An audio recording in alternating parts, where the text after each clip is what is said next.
So Gordon, the next indicator we're going to look at is soil structure.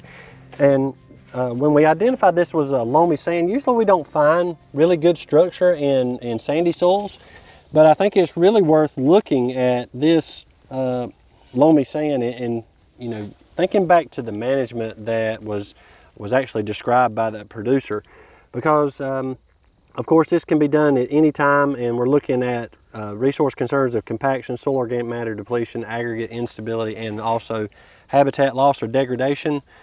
And our criteria for soil structure is granular surface soil structure and no platy or massive structure in top foot of soil. So we've got the top. Got an earthworm there. Got an earthworm here. Yep, I just went in that hole right there. That we've identified. He's escaped. We also got a little grub there that we can see.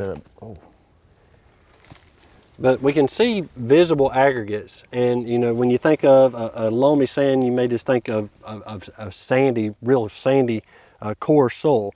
But we can see that there's actually quite a bit of aggregates built here, and if we apply light pressure, you know, this soil crumbles relatively easy. So I would consider this to have pretty granular structure.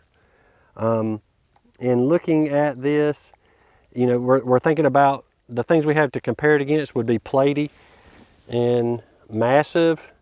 So when we think of platy, you know, we would be breaking this.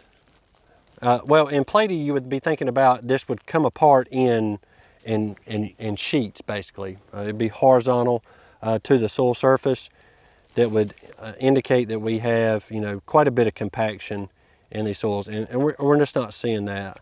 In terms of massive, of course, it is coming out of the hole as a block, but we're easily crumble it. If it was massive, it would be like a rock. We would have a hard time trying to get that to break up, because a massive soil structure would be something that has very, very little pore space in it that would allow us to do that.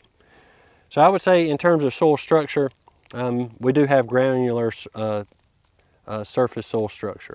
So how we're going to determine that? So we're going to be looking at, of course, dry, moist, field capacity, or saturated. So of course, when we dig our hole, we can, you know, looking there at the soil surface and feeling this, and not keep field capacity, and it's not dry because it's not powder dry, and it's definitely not saturated, because saturated would be basically, we could see ponded water. So it's definitely got adequate moisture.